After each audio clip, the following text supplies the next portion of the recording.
Kasus Nikita Mirzani akan kembali disidangkan dengan agenda pembacaan eksepsi ya dari tim kuasa hukumnya Nikita Mirzani. Nah, seperti biasa kasus ini selalu penuh dengan pro dan kontra, teman-teman. Ada yang berteriak udah jelas bersalah, ngapain sih dibela-bela? Tapi ada juga yang bilang Nikita cuma vokal tapi nggak berarti dia bersalah. Nah, yang bikin kasus ini makin panas adalah kemunculan nama jaksa penuntut umumnya, yaitu Revina Donna Sihombing. Nama jaksa ini sempat disorot dalam perkara lain, teman-teman, yaitu kasusnya Riko Pujianto di Pengadilan Bekasi. Jadi orang tua Riko merasa saat itu jaksa Revina tidak adil ya, dan kemudian mencuatkan tanda tanya besar. Apakah Revina bisa bersikap netral dan profesional di kasus Nikita Mirzani sekarang? Tapi ingat ya teman-teman, dakwaan jaksa itu bukan kebenaran mutlak alias bukan vonis. Jadi dakwaan itu baru tuduhan yang harus diuji di pengadilan. Nah, makanya agenda eksepsi tanggal 1 Juli ini penting ya. Karena dari sinilah kita mulai melihat apakah ada celah dalam dakwaan atau justru makin menguatkan posisi jaksa. Pertanyaannya sekarang, apakah jaksa Revina Donna Sihombing ini akan menunjukkan kredibilitasnya dan profesionalismenya dalam kasus Nikita Mirzani ini, ataukah justru akan membuka peluang bagi publik untuk mengulangi pertanyaan lama yang sempat belum dijawab ya? Nah, tulis pendapat kalian di kolom komentar, netizen channel ya. Kita kawal bareng-bareng proses hukum ini bukan karena suka atau tidak suka, tapi karena kita peduli pada keadilan yang jujur dan transparan. Kira-kira maksudnya trio jaksa penuntut umum di kasus Nikita Mirzani bakal pakai masker lagi nggak ya di sidang berikutnya? Karena banyak banget teman-teman yang nanya, emang boleh bang pakai masker di ruang sidang? Jawabannya boleh teman-teman. Tidak ada aturan secara eksplisit melarang penggunaan masker di ruang sidang ya, selama tidak mengganggu proses persidangan dan hakim tidak mempermasalahkan. Jadi ya silakan saja, tapi kalau tiga-tiganya pakai masker dan kompak banget ya, jadi wajar kita bertanya ya, ini karena batuk pilek bareng atau mungkin ada hal yang lain yang ditutupin. Ya, kalau buat kesehatan sih saya paham ya, tapi kalau udah soal wajah hukum negara, masa sih harus disamarkan juga? Ngomong-ngomong soal masker, teman-teman, sekarang ada masker full face loh. Cocok buat kalian atau jaksa yang mau nutupin kecanduan. Sorry, buat yang takut kena matahari. Atau yang pengen wajahnya tetap aman dari pandangan publik. Jadi saya taruh di link keranjang kuning ya, silahkan dicek buat pelindungan fisik, bukan untuk nutupi rasa canggung. Emang lucu ya di kasusnya Nikita Mirzani, kan katanya pemerasan, tapi langsung nggak jadi kenain dengan pasal 368 KUHP. Padahal teman-teman, kalau dibaca-baca yang benar ya, pasal itu tuh buat yang maksa pakai kekerasan atau ancaman nyata. Kayak begal atau rampok gitu loh. Sementara kalau ancamannya itu soal membongkar aib atau rahasia ya. Nah, itu emang lebih cocok masuk pasal 369 ayat 1 KUHP. Tapi ya, penyidik kadang kayak buru-buru ngecas, tanpa mikir harusnya pas atau tidak. Hukum tuh kayak power bank teman-teman. Kalau kita asal colok ke port yang salah ya bisa nggak bakal ngisi baterainya ya. Bahkan bisa rusak sistemnya, sama kayak pasal. Kalau dipasangin ke kasus yang nggak nyambung ya hasilnya bisa ngawur. Makanya penting untuk kita paham dulu arusnya ya, baru tentukan colokan hukumnya. Nah, ngomong-ngomong soal power bank, ini yang sering banget saya pakai buat jalan-jalan atau bahkan untuk scroll-scroll TikTok ya. Atau mungkin untuk live streaming, tahan lama, gak gampang panas, dan ukurannya pas di tas. Jadi saya taruh di keranjang kuning buat yang butuh. Ini bukan endorse, ini beneran saya pakai sendiri. Surat terbuka Nikita Mirzani untuk meminta hukum ditegakkan secara lurus kepada Presiden Prabowo langsung dijawab lewat PP nomor 24 tahun 2025 tentang Justice Kolaborator. Itu adalah narasi yang belakangan menyebar di media sosial. Tapi apakah benar demikian? Mari kita luruskan secara hukum. Nah, Justice Kolaborator atau sering disingkat dengan JC ya, adalah pelaku kejahatan yang bersedia bekerja sama dengan aparat penegak hukum untuk membongkar pelaku lain yang lebih besar atau jaringan kejahatan yang terorganisir atau sistematis. Dan JC ini bukan produk hukum baru di Indonesia, teman-teman. Bahkan sejak tahun 2012 di era PP 99 ya, status JC wajib dimiliki oleh pelaku kejahatan extraordinary crime untuk mendapatkan remisi atau bebas bersyarat, seperti tahanan narkotika, terorisme, korupsi, dan tindak pidana pencucian uang. Nah, kemudian PP 99 itu dicabut ya di tahun 2020 karena dianggap mengundang banyak masalah, menimbulkan diskriminasi antar narapidana, kemudian memicu overkapasitas lembaga permasyarakatan, dan memunculkan praktik jual beli surat JC. Nah, sekarang kita beralih ke era Presiden Prabowo ya, yang baru saja menaikkan PP nomor 24 tahun 2025 tentang Justice Collaboration. Jadi PP ini memang ditujukan untuk semua pelaku kejahatan ya, dari status tersangka, terdakwa, sampai terpidana. Ya tujuannya untuk memberikan penghargaan atau apresiasi hukumnya kepada siapa saja yang membantu penegakan hukum, membongkar kejahatan yang lebih besar. Nah, dalam konteks ini kan Nikita Mirzani adalah terdakwa dalam kasus dugaan pemerasan dan TPPU ya. Pasal 3 TPPU itu adalah bagian dari extraordinary crime, teman-teman. Dan secara teori hukum, ya Nikita memenuhi syarat awal untuk mengajukan status sebagai GC. Dengan catatan, ia bukan pelaku utama dan bersedia membongkar siapa sih aktor intelektual di balik kasus dugaan pemerasan ini. Tapi menurut saya ya, itu bukan satu-satunya jalur Nikita Mirzani untuk bisa menjadi JC ya. Ada skenario kedua. Jadi jika uang 4 miliar yang diterimanya itu berasal dari kesepakatan diam-diam ya, untuk tidak mengungkap sebuah produk skincare yang diduga ilegal. Maka Nikita Mirzani bisa saja sebenarnya mengakui itu sebagai pemufakatan jahat bersama pelapor yaitu Dr. Reza Gladys. Nah, dari situ Nikita bisa membongkar ya apakah benar skincare itu ilegal, siapa yang memproduksi dan mengedarkannya, serta menelusuri aliran uang yang bisa saja masuk ke ranah TPPU juga. Jadi secara garis besar teman-teman, PP nomor 24 tahun 2025 ini memang bisa dianggap sebagai jawaban negara ya terhadap keinginan masyarakat untuk keadilan. Apakah Nikita Mirzani bagian dari masyarakat dan sedang menjalani proses hukum? Jawabannya iya. Dan apakah isu bahwa PP ini menjawab suara dari surat terbuka Nikita Mirzani benar-benar keliru? Tidak juga. Karena meski tidak ditujukan secara personal, substansinya memang menyentuh semua orang yang sedang bersinggungan dengan sistem hukum termasuk di kita. Teman-teman netizen channel, hukum di Indonesia itu memang ditegakkan untuk akal-akalan ya. Tapi bukan berarti akal bulus. Yang dimaksud akal-akalan adalah yaitu tadi, harus pakai akal sehat. Karena kalau akalnya bolong ya hukum itu pun akan jadi tembok bolong, masuk angin keadilan, keluar angin kepentingan. Kalau tanggal 1 belum tentu bebas dong sayang. Kecuali selama proses persidangan nggak datang-datang baru. Tapi kalau tanggal 1 itu masih dakwaan, masih penolakan dari pihak Nikmir. Jadi nggak mungkin langsung bebas di situ sayang, nggak mungkin sayang. Bun nggak datang tuh kan pedalinya ada pengacaranya. Udah nggak usah datang sekalian. Daripada nanti kalian mau ngeliat orang datang tiba-tiba pingsan, tiba-tiba degup jantungnya berlari kenceng, kan nggak mau juga kalian kan? Karena aku lihat nggak ada tandu, nggak ada ambulans di situ, jadi nggak usah juga.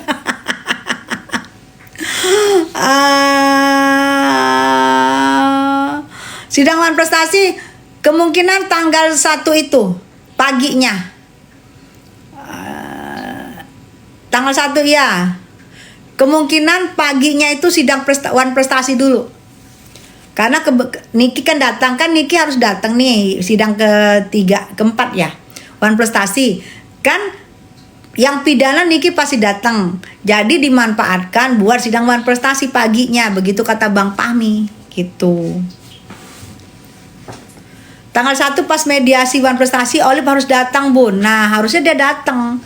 Harusnya. Mungkin dia di parkiran say. Sugi, kenapa sayang? Bun, best lah, maju terus Bunda. Iya.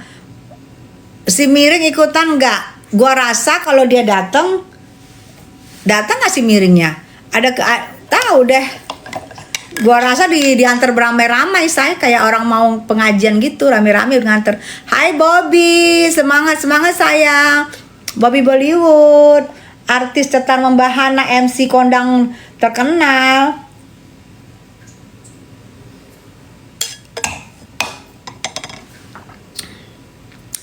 Aneh banget sih Bun, kok nggak ada kasus pemerasannya saja saat dibacakan. Iya, aku nggak ngerti di mana pemerasannya. Semangat Bu, tetap pantau dan overall buat Nikmir ya sayang. Nggak seperti suami Sutet. Sugi yang enggak lah. Ngadi-ngadi Lugi. Sugi tidur aja deh. Coba Sugi kalau kepala aja yang muncul biar aman. Laki Fernando. Bun, misal nih kalau jumpa sih, jangan lupa dijambak juga. Semua dijambak, lama-lama botak rambut orang. Gua rasa tanggal 1 mereka nggak datang. Tapi mungkin di sidang yang memerlukan saksi korban itu pasti datang. Karena nggak mungkin nggak datang. Kalau nanti sidang, mungkin sidang ketiga apa sidang keempat, itu diperlukan saksi korban. Nah harus datang. Kalau nggak datang ya udah. Kata pihak pelapor kasus pemerasan itu ada. Kata pihak pelapor kata pemerasan ada. Pasal pemerasan ada. Kata pihak terlapor kasus pemerasan nggak ada. Nah, gimana tuh? Nikita bukan pemeras. Saya gaungkan itu. Yes. Yang herannya buktinya itu adalah bukti rekaman yang lagi dipermasalahkan. Kan bingung kan? Bukan bukti yang dihadirkan, tapi bukti rekaman yang lagi dipermasalahkan gitu loh. Bingung juga ya. Nih kita udah bebas Kak Lin Belan. Gimana sih Lin, masih sidang? Mi kapan sih ngedakwa si Depong kasus pencemaran laku?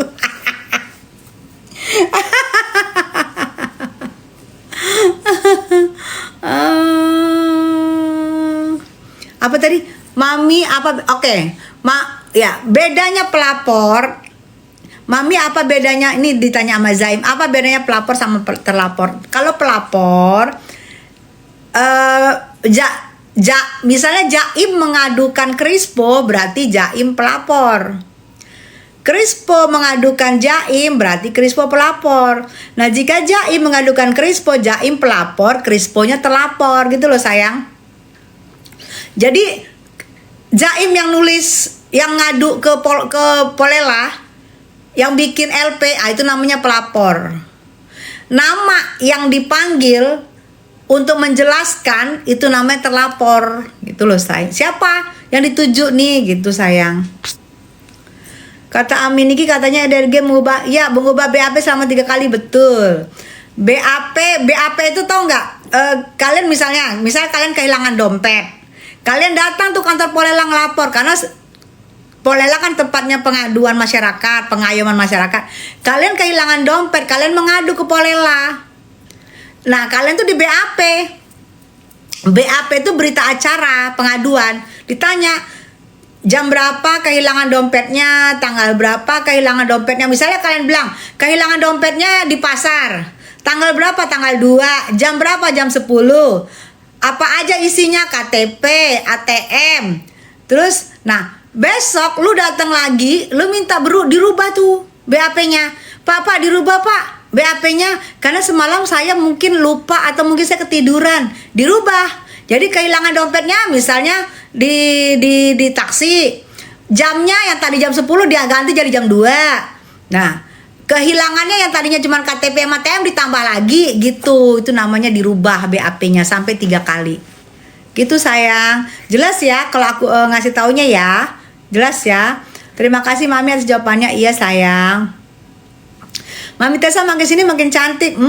Peres. Kok sih hidupnya aman-aman aja? Iya aman-aman aja. Kamu yang bilang aman-aman. Sekampung tanggungannya. Luar biasa Bunda Tessa, sang legendaris Arta Yuanda. Iya sayang. Makanya kasus pemerasan yang hilang karena dirubah BAP-nya Bun. BAP 3 kali. Gitu loh. Jadi waktu BAP pertama mungkin lagi ini kali lagi lupa ya. BAP kedua rubah. Habis itu BAP 3 kali, 3 atau 4 kali ngerubahnya. Makanya kasus pemerasan hilang karena dirubah. Iya, menurut Bang Fahmi dan aku pun waktu di situ itu tidak ada pemerasannya. Tapi menurut pihak mereka ada. Sampai beli buku dia. Tadi Bunda Olin live bilang agar pihak hubungi penyidik kasus si Miring agar dilanjutkan. Ya namanya sudah dilaporkan harus dilanjutkan, betul. Gak bisa kecuali Nikita Mirjani SP3. Kalau Nikita Mirjani gak SP3 itu kasus tetap berlanjut. Misalnya pun gak berlanjut, ngegantung. kapan aja Niki bisa melanjutkan kasus itu atau menelpon, kenapa nih LP saya nggak lanjut-lanjut, karena Niki tidak SP3, kecuali Niki SP3 atau penyidik SP3-in. Tapi ini kan nggak ada SP3-in, ya tak berlanjut lah. Apakah Niki akan berdamai sama DRG, Bun? Ya, kalau berdamai, kalau saat ini aku lihat sih susah ya, karena sama-sama mempertahankan. Yang ini ngomong ini, yang ini masih mempertahankan sama-sama, tidak ada ngalah. Karena Bang Fahmi juga merasa nih kita benar, lawyernya sana juga merasa itunya benar, jadi susah kalau untuk damai. Aku nggak ketemu di situ tuh. Bun, Bang Hormat sepertinya tidak di pihak Nikita.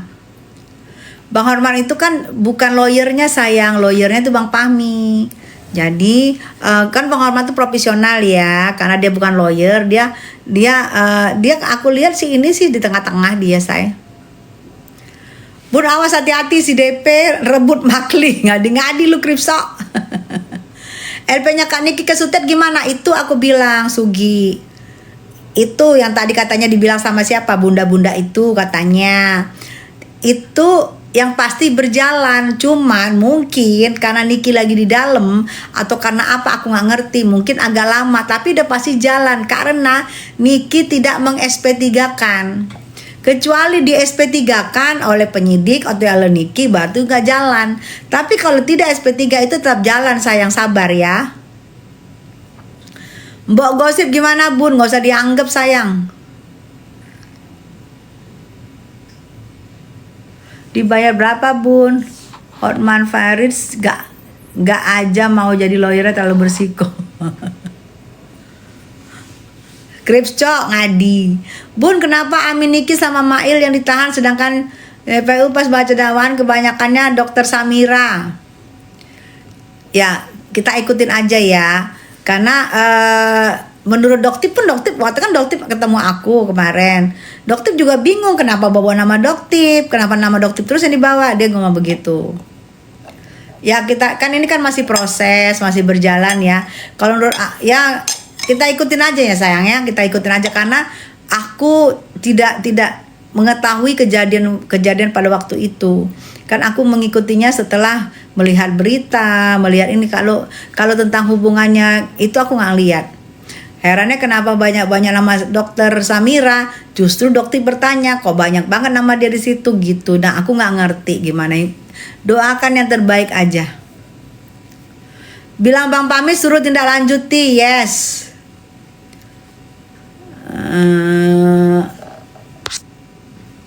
Harusnya kalau tuntutan pemerasan gak ada di dakwaan, bukannya bebas. Karena pasal TPPU itu munculnya karena berawal dari pemerasan. Jadi jika pemerasan gak ada, TPPU pun gak ada, Undang-Undang ITE tidak berhak ditahan. Bun Tessa tiada duanya, Arta.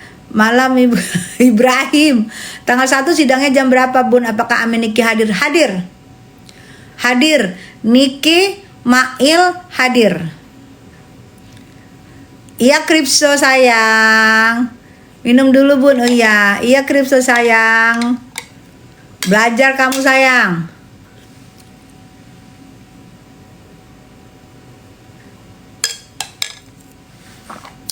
Nita, iya.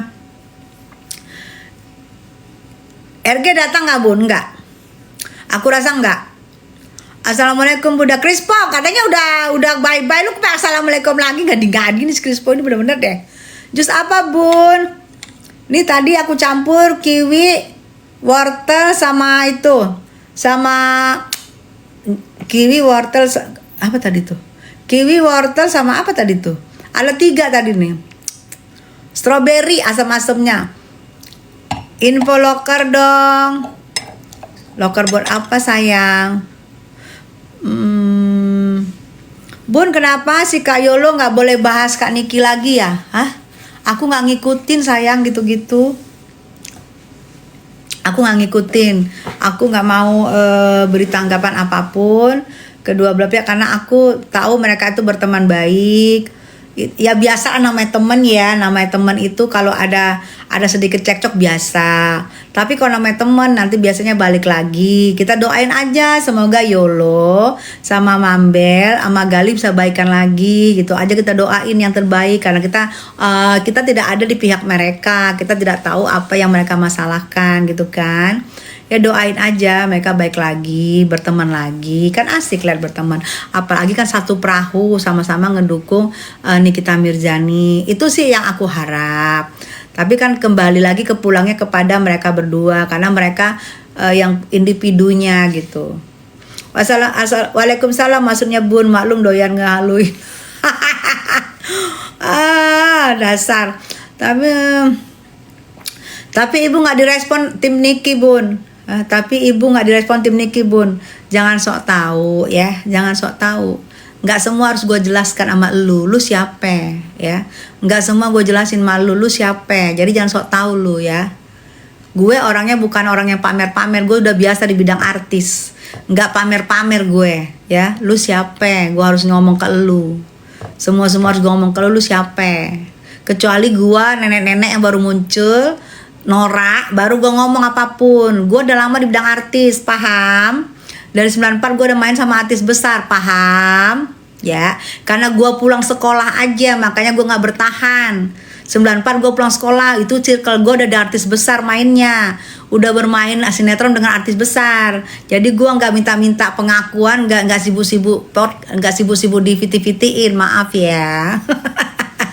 Gue bukan nenek-nenek yang baru muncul, oke? Lu ngapa ngebahas Niki mulu dah? Urusan dan kepentingan lu apa? Ya surah gue, kenapa lu? Betul Bun, iya. Cuma nanya doang Bun, iya. Aku kan cuma jawab doang sayang. Bener Bun, iya. Yang nenek masih ono ibu, iya. Ya biasalah say.